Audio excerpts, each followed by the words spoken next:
गिबियावनो रंजालि बैसागुनि बयनिसिमबो गोसो गोरबोनि गोजोन हामलायनायजों लोगोसे आंनि मोजां मोननाय अननाय सिबिनायखौ बयनोबो जासिहरदों। गासै जोंनि बिटिआर ओनसोलाव थानाय आरो आसाम एबा सारा भारत आरो मुलुगाव थानाय साफ्रोमबो सुबुंफोरनो बेजों लोगोसेनो जिहेथु जोंहा आसामाव बिहु बेखौबो फालिनाय जायो। बिहुनिबो गोसो गोरबोनि गोजोन हामलायनायखौ बयनोबो हरदों। दिनै जोंनि सिटि अफिस बे क'क्राझाराव थानाय गभ कलेज अफ टिचार्स इडुकेसन बे इन्सटिटिउटआव दिनैहाय थामथि खेब रंजालि बैसागु एबा फ्रि बैसागु बे फालिथायखौ आखायाव लादों। दिनै बायसान्सआव आङो बेयाव नुजाफैनो खाबु मोननाय जादों। आङो जोबोद गोजोननाय मोनदों आरो फैनानै मेन गेट एबा हरख्ला खेवजेननाय होननानै बुंदों बेखौ हाबाफारिखौ आंखौ मावफुंनो होनायाव आं जोबोद गोजोननाय मोनदों।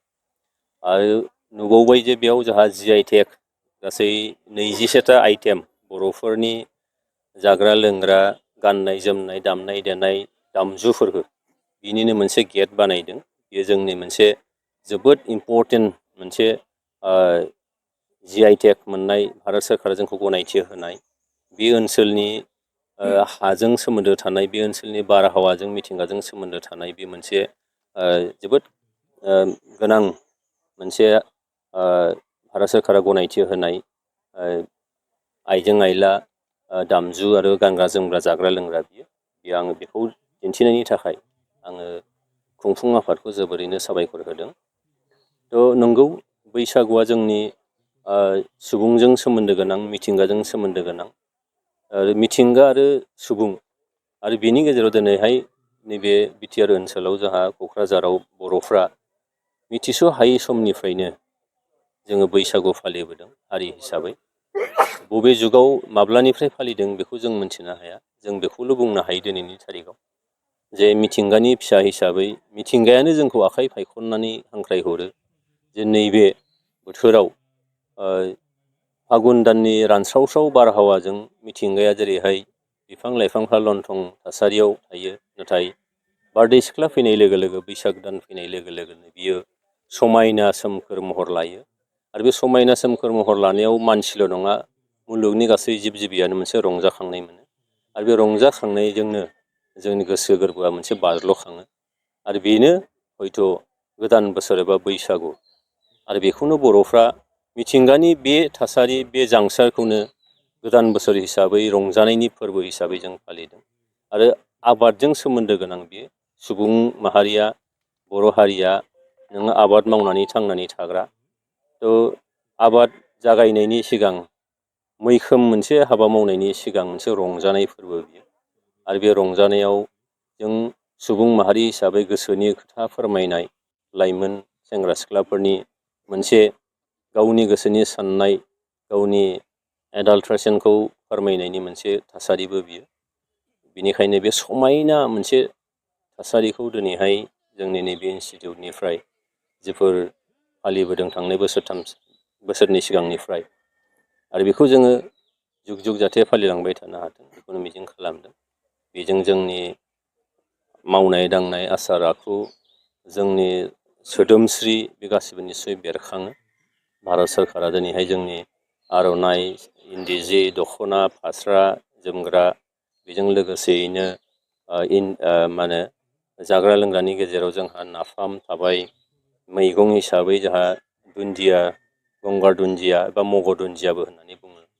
बेनिफ्राय नोङो खेरादाफिनि बे थाबाय, जौ गोरान जौ बिदै बेबो थाबाय। दा गासै 27टा आइटेम दामग्रा देग्रा एबा दामजुनि गेजेराव खाम जथा सेरजा सिफुं आरो गंगोना जाय गंगोनाखौ जोङो खोमानानै लाबायोमोन बेखौ दिनै जों GI टेग खालामनानै बेखौ मोनबोफिननो हादों। बेफोरो हारि हिसाबै गोजोर खालामनायनि मोनफा मोनफा बेफोर हाबाफारि बिनि थाखायनो बाख्नायनांगोन आरो हारि हिसाबै नायोबा जोङो बिराद मोनसे साइन्टिफिक हारि होननानैनो जों बुंनानै लानो हायो। मानोना इरिगेसन सिस्टेमा सुबुं सोदोमस्रियाव माब्लानिफ्राय फैखो बे आलादा बाथ्रा, खिन्थु बर' हारि हिसाबै इरिगेसन सिस्टेमा जोंनाव दंमोन दंखायो। बिनिफ्राय नोङो फाइनान्सनि इक'नमिक जि हाबाफारिफोर मोनफ्रोमबो जोंनि गामिफ्राव सुबाफ्राव रांखान्थिखौ बोरैहाय फेहेरनांगौ लन सिस्टेम माने बेंकिं सिस्टेमा जोंनाव दंखायोमोन बिदिखौ जों बुंनो हायो। बेनिफ्राय मेडिसिन जायखौ दिनैहाय मेडिकेल बा हेल्थ साइन्स होनदों बे बुस्थुआबो जोंनाव दंखायोमोन। बे मोनसे समायना रमायना मोनसे सावगारिफ्रा दिनै बेरखांफैदों आरो बर'फ्रा मोनसे एन्टिबाय'टिक होननानै आं साननानै लायो गोखा गोखै जानाया बोसोरनि मोनसे जागायजेननायाव बे एन्टिबाय'टिक बियो बे गोखा गोखैया हयथ' दिनैनि थारिखआव सिगांनि जोंनि जायफ्रा आयुर्वेदिकजों सोमोन्दो दंमोन हारि हिसाबै बबे गोखा बबे गोखैखौ जानांगौमोन बे हयथ' डिस्टिंमोन खोमा खिन्थु दिनै समनि बाग्लायनायाव जायखिया गोखै जाबानो जाबाय जायखिया गोखा जाबानो जाबाय खिन्थु बे गोखा गोखैया आंनि बायदिब्ला मोनसे एन्टिबाय'टिक आरो बे एन्टिबाय'टिकआ जोंनि बेमार जानो हायैनि थाखाय होबथानायनि मोनसे लामा बियो दा बेफोर मोनसे साइन्टिफिक मोनसे बिजिरसंनायनि गोनांथि दङ दिनै हयथ' बेखौ थार ओंथियाव बिजिरसंनाय निस्सय जायाखै आरो इयुनाव फैबाय थानाय समाव बे निस्सय जागोन बैसागुजों गोबां जिनिसानो सोमोन्दो दङ आरो आं बेनिखायनो दिनै फैनो मोननानै जोबोद गोजोननाय मोनदों आरो बेखौ जोंहा लांबाय थानांगौ नैबे इन्सटिटिउटनि जोंनि ट्रेइनिसफ्रा बेखौ जुग जुग बोसोरसिम लांबाय थानो हागोन।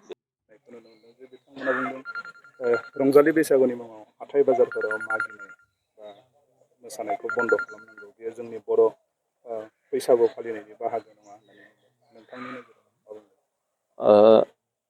बियो मोनसेया जाहैबाय बयखौबो बैसागु फोरबोआव रंजाहोनाय बा बयखौबो इनभल्भ खालामनाय आरो जायफ्रा इनभल्भमेन्टआव फैयाखै बिसोरखौबो रंजानायखौ नुहोनायनिबो मोनसे बे बिजोंबो होनजायो गुबुन मोनसेया जाहैबाय बांद्रायै ग्रुप ग्रुप थांबाय थायोब्ला हयथ'बा दखानदारफ्रा हाथाय बाजाराव हयथ' एसे उसुबिदाबो मोनो बिनिखायनो मोनसे समाव बेबायदि लामा सामा मोसानाय लोंनाय जानायजों जाला बुज्रु जानायखौ नुनानै नोङो जौस्राङाव लानानै फैदों डिसिप्लिनाव फैथों होननानै फैयै फैयै मोनसे समाव जौस्राङाव लाबोनायाबो मा जाबाय गामिनि जोंनि हाजों सोमोन्दो गोनां सुबुंफोरनि जि रंजानाय बे रंजानाया गैया जाबाय देमसि मोसानाया बाव स्टेजाव लाबोनानै बेबो गैया जाहैबाय बे मोनसे जोंनि थाखाय देमसि मोसानायाबो जोंनि बैसागुनि जोंनि एंगारहायै हारिमुनि पार्टमोन बेखौ जों फोथैनानै लाबाय बिनिफ्राय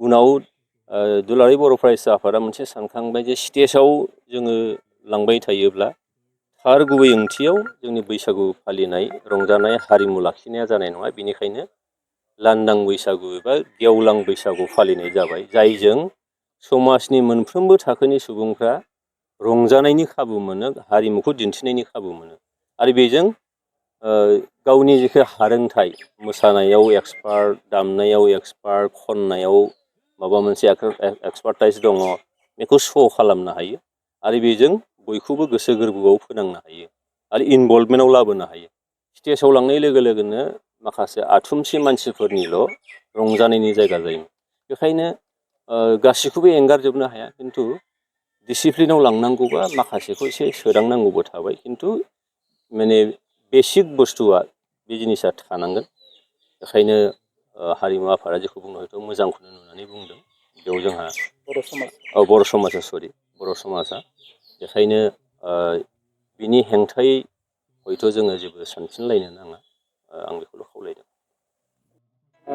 जिहेतु এই বৈশাগু উদযাপন কৰা হৈছে কি ক'ব বিচাৰে প্ৰি বৈশাগু যিটো উদযাপন কৰা হ'ল এইটো আমাৰ গভ চিটি কোকৰাঝাৰত হ'ল যেনিবা ইয়াতে আমাৰ ডিফাৰেণ্ট কমিউনিটিজৰো মানে ট্ৰেইনিংছবিলাক আছে আমি ভাবোঁ যে other communities will be also' the part of the Baishagu program আৰু আমাৰ প্ৰগ্ৰামটো এইটো জয়ফুল মেনাৰতে আৰু ডিচিপ্লিন মেনাৰতে কমপ্লিট হ'ব এইটো মোৰ বিশ্বাস থেংক ইউ আৰু কি মেছেজ দিব যিহেতু আহি আছে আমাৰ মেছেজ এইটোৱেই হ'ব যে যতিকে এইটো আৰম্ভণি হ'ল এইটো জানো কণ্টিনিউশ্যনত প্ৰচেছত থাকে গতিকে আমাৰ যিটো যে ডিফাৰেণ্ট টাইপৰ যে একচুৱেলি কমিউনিটি আহে ডিফাৰেণ্ট টাইপৰ সিহঁতৰ মাজত এটা ভেলু ফিলিংছ জানো ডেভেলপ হৈ থাকে তেওঁৰ ভিতৰতে যিটো ভাতৃত্বৰ ভাৱনা এইটো জানো সবল হয় এটোৱে মোৰ আশা কামনা কৰিছোঁ ইয়াত। जिहेतु आगु रंजालि बैसागु फोरबो मा मा हाबाफारि लादों? जोङो क'क्राझार गभ्स सिटि बिएड कलेजआ दिनैजों थामथि खेब जाबाय। दा बे हिसाबैनो जोङोहाय बे बिएड कलेजनिफ्राय जे बर'नि क'क्राझार होनोबा बर'नि उथुमै होननानै बयबो मिथिगौ।